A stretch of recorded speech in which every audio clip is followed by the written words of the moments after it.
السلام عليكم ورحمة الله. الحمد لله رب العالمين والصلاة والسلام على رسول الله صلى الله عليه وسلم. أما بعد. அன்பிற்குரிய அல்லாஹ்வின் நல்லடியார்களே, பெண் பிள்ளைகள் வெற்றி படிக்கட்டுகள் என்கிற தலைப்பில் தொடர்ச்சியாக சில செய்திகளை நாம் பார்த்து வருகிறோம். அதன் நோக்கம் பெண் பிள்ளைகள் அவர்களுடைய ஒவ்வொரு முயற்சி உழைப்பின் மூலமாக உலக வாழ்க்கையை மன நிறைவானதாகவும் மறுமை வாழ்க்கையை மகத்தானதாக வெற்றிக்குரியதாக அமைத்து கொள்ள வேண்டும்.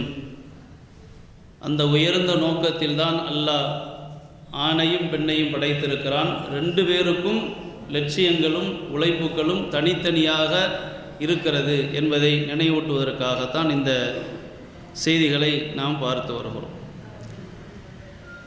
சாபித் அல் புனானி என்று சொல்லப்படுகிற ஒருவர், அவர் அறிவிக்கக்கூடிய ஒரு ஹதீஸ், குந்து ஐந்த அனசின் வ ஐந்தஹு இப்னத்துல்லா, நான் அனஸ் ரலியல்லாஹு அன்ஹு அவர்களுடைய சபையில் இருந்தேன், அவருடைய மகளும் இருந்தார். அந்த அனஸ் ரலியல்லாஹு அன்ஹு அவர்கள் ஒரு ஹதீஸ் அறிவிக்கிறாங்க. ஒரு சபையில் அனஸ் அவர்கள் ஒரு ஹதீஸை சொல்கிறார்கள். கேட்கக்கூடிய சபையில் இந்த சாபித் என்பவரும் இருக்கிறார், அனஸ் அவர்களுடைய மகளும் இருந்து கேட்கிறார். அப்போ சபை எப்படி இருந்திருக்கிறது என்பதை நம்ம இதில் புரிந்து கொள்ளலாம். அனஸ் அவங்க அறிவிக்கிறாங்க, ஒரு பெண் நபி ஸல்லல்லாஹு அலைஹி வஸல்லம் அவர்களிடத்தில் வந்து தஅர்ரல அலைஹி நஃப்ஸஹா, தன்னை அல்லாஹ்வின் தூதரிடத்தில் வெளிப்படுத்தினார், அதாவது ஏற்றுக்கொள்ளுமாறு அவர் ஒரு வேண்டுகோள் கோரிக்கை வைத்தார்.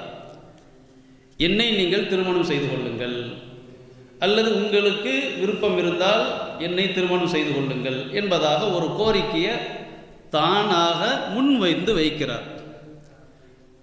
ஃபகாலத் பின்த் அனஸ், இந்த ஹதீஸை அனஸ் அவர்கள் அறிவிப்பதை கேட்ட மகள் சொல்கிறார், மா கல்ல ஹயா அஹா ஓ அஸ்வத்தா ஓ அஸ்வத்தா, என்ன அந்த பெண்ணுக்கு கொஞ்சம் கூட வெக்கம் இல்லையா, என்ன இப்படி ஒரு பொம்பளை இருந்திருக்காங்களா, எல்லாரும் இருக்கக்கூடிய சபையில் என்னை நீங்கள் திருமணம் செய்து கொள்கிறீர்களா அப்படின்னா நம்ம மொழியில் சொல்கிறதா இருந்தால் நான் உன்னை காதலிக்கிறேன் அப்படிங்கிற மாதிரி, அந்த மாதிரி வார்த்தை ஒப்பிடுறதுக்கு இல்லை, புரியறதுக்காக சொல்கிறேன். அதனுடைய பொருள் வேறு, இன்னைக்கு இருக்கக்கூடிய வார்த்தைகள் வடிவங்கள் வேறு.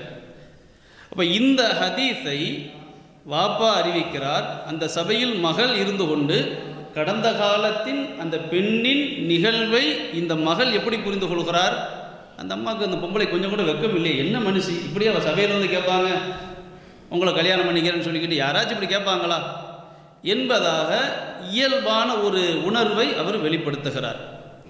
அனஸ் அவர்கள் பதில் சொல்கிறார்கள், ஹிய ஹைரும் மின்கி, உன்னை விட அந்த பெண் சிறந்தவர். ரகிபத் ஃபின் நபி ஸல்லல்லாஹு அலைஹி வஸல்லம், அல்லாஹ்வின் தூதரை அவர் ஆசைப்பட்டார், விரும்பினார். ஃபஅரலத் அலைஹி நஃப்ஸஹா, ஆகவே தன்னை திருமணம் செய்து கொள்ளுங்கள் என்று கோரிக்கை வைத்தார். சாதாரணமான ஒரு பெண் இல்லை. இங்கேயும் பாருங்க, தாம் மகளுக்குன்னு என்ன செய்யல, ஒத்து போகலை. நம்ம பொண்ணு சொன்னால் புள்ள சொன்னால் கரெக்டு தான், ஒத்து போகலை. அவர் மகளாக இருந்தாலும் சரியானதை சொன்னால் ஏற்க வேண்டும், உண்மைக்கு புறம்பானதை சொன்னால் கண்டிக்க வேண்டும், அதை மறுக்க வேண்டும். அதை அனஸ் அவர்கள் செய்கிறார்கள். நீ புரிந்து கொண்டது தவறு. அந்த பெண் உன்னை விட மிகச் சிறந்தவர். யாரை அவர் நேசித்திருக்கிறார்? அல்லாஹ்வின் தூதரை நேசித்திருக்கிறார். அதனால் அவர் அனைத்தையும் விட்டுவிட்டு தன்னை திருமணம் செய்து கொள்ளுமாறு கோரிக்கை விடுத்தார். அல்லாஹ்வின் தூதர் நிராகரிச்சிட்டாங்க, அது வேறு விஷயம். இப்போ நாம் புரிந்து கொள்ள வேண்டிய ஒரு பாடம் என்னவென்றால், அன்றைக்கு முஃமின்கள், அதாவது பெண்கள், எப்படிப்பட்ட அந்த புரிதல் இருந்தது.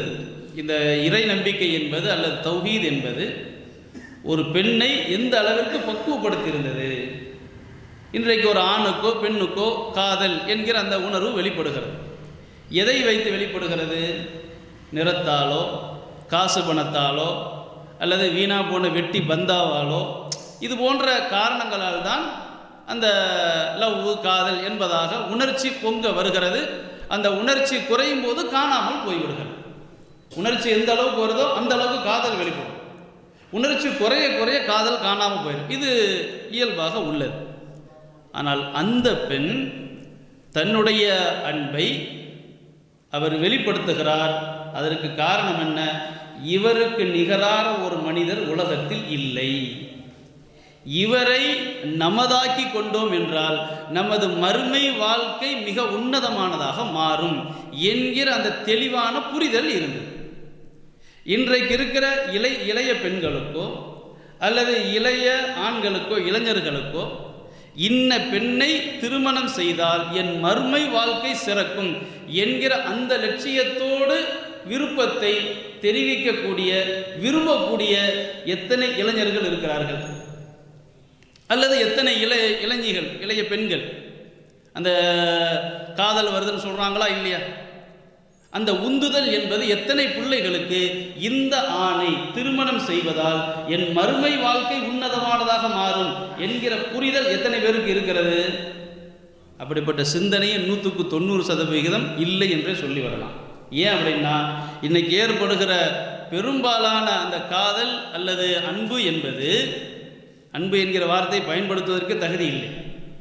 இந்த எண்ணம் உணர்வு என்பது ஒன்று சினிமாக்களால் வருகிறது, அல்லது இன்றைய காலத்தில் சமூக வலைத்தளங்கள் தான் மிக அடிப்படையான ஒன்று.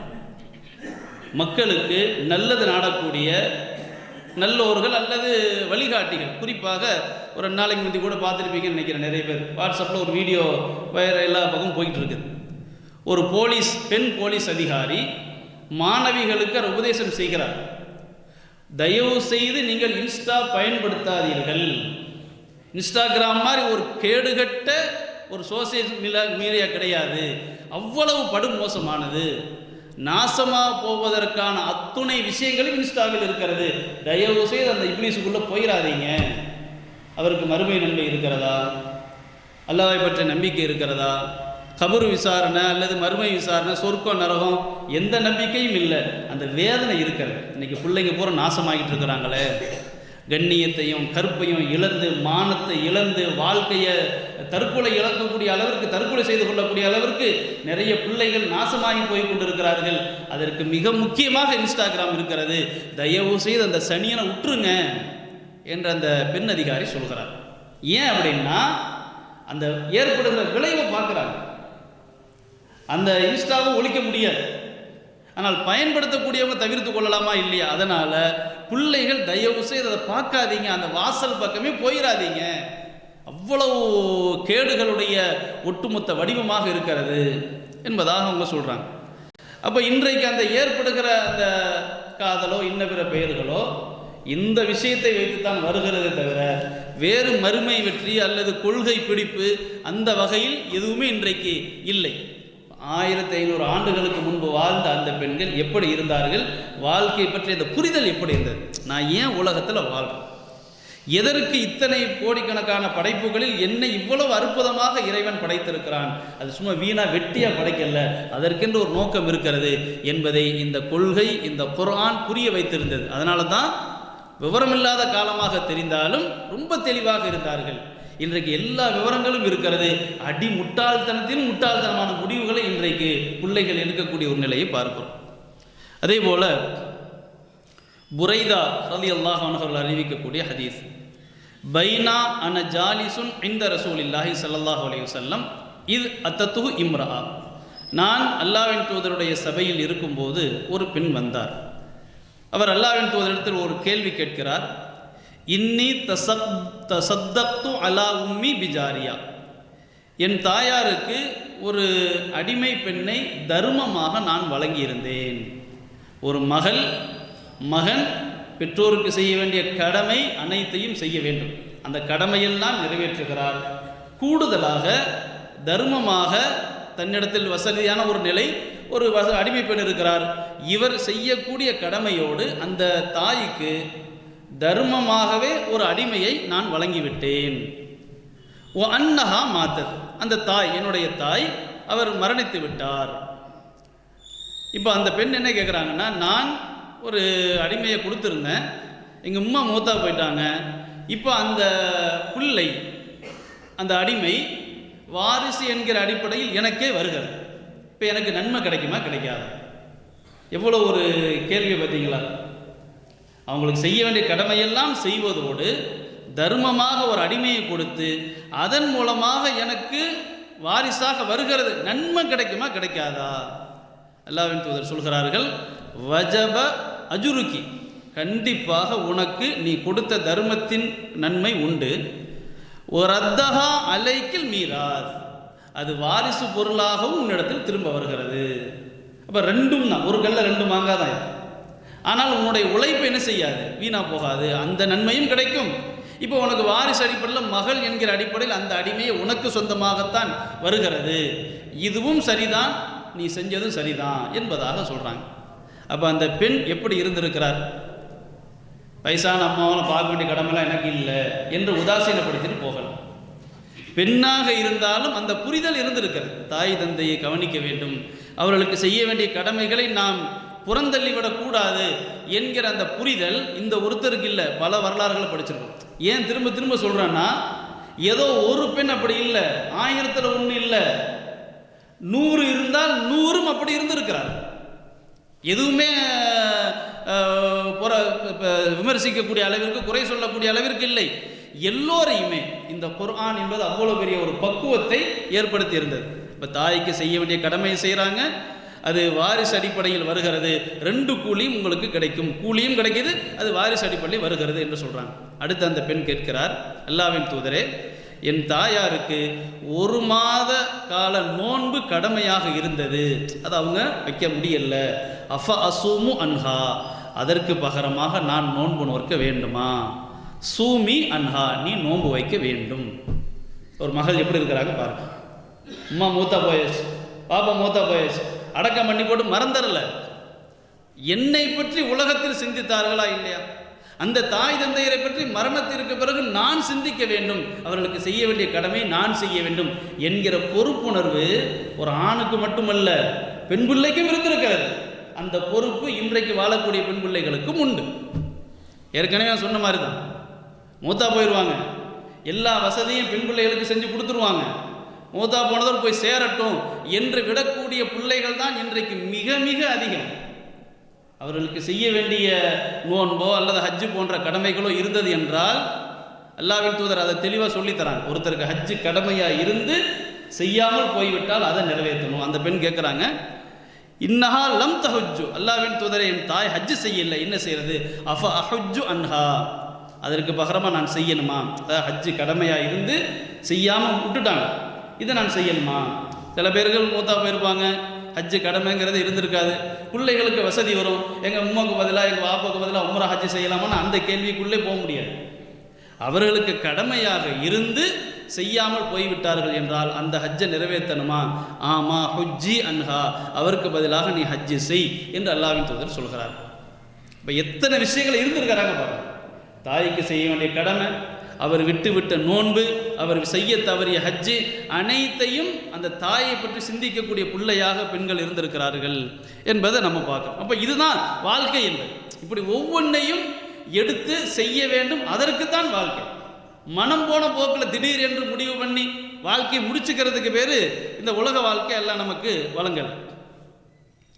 அதே போல அபூ ஹுரைரா அவர்கள் அறிவிக்கக்கூடிய ஒரு ஹதீஸ், 2 நபர்கள் அல்லாஹ்வின் தூதர்கிட்ட ஒரு வழக்கு கொண்டு வராங்க. அல்லாஹ்வின் தூதரே, எங்களுக்கு இடையில் ஒரு பிரச்சனை ஏற்பட்டு விட்டது, நீங்கள் அல்லாஹ்வின் வேதத்தை வைத்து தீர்ப்பளியுங்கள். இதுலேயும் பாருங்க என்ன சொல்கிறாங்க, எங்களுக்கு பிடிச்ச தீர்ப்பு ஊரில் உள்ள தீர்ப்பு சொல்லலை, பி கிதாபில்லா, அல்லாஹ்வின் வேதத்திலிருந்து எங்களுக்கு தீர்வு தாருங்கள். இன்னொருத்தர் சொல்கிறார், அவரை விட ரொம்ப விளக்கமானவர், அவர் சொல்கிறாரு, ஆமாம் அல்லாஹ்வின் தூதரே, நீங்கள் தான் கண்டிப்பாக எங்களுக்கு ஒரு தீர்வை சொல்லணும் கிதாபுல்லாவில் இருந்து. அப்போ ஒரு பிரச்சனை என்ன அப்படின்னா, ஒருத்தர் சொல்கிறார், என்னுடைய மகன் இவர் வீட்டில் சம்பளத்துக்கு வேலை செஞ்சுக்கிட்டு இருந்தாப்புல, இப்போது என் மகன் அவருடைய மனைவியோடு விபச்சாரம் செய்து விட்டார். அப்போ எனக்கு என்ன செய்கிறது அப்படின்னு சொல்லி விசாரிக்கும்போது என்ன சொன்னாங்கன்னா, இவருக்கு மரண தண்டனை கொடுக்கணும் அப்படின்னு சொல்லி சொன்னாங்க. கல்லால் அடித்து கொள்ள வேண்டும் என்பதாக விசாரிக்கும் போது சொன்னாங்க.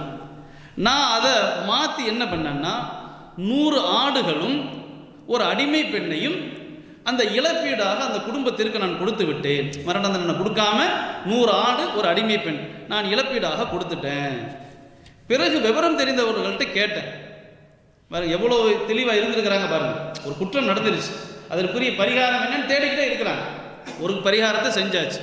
பிறகு விசாரிக்கும் போது எனக்கு சொன்னாங்க, இல்லைப்பா நீ செஞ்சது தப்பு, அப்படி இல்லை, 100 கசையடி கொடுக்கணும், 1 வருஷம் நாடு கடத்த வேண்டும், இதுதான் அதற்குரிய முறை அப்படின்னு சொல்லி சொன்னாங்க.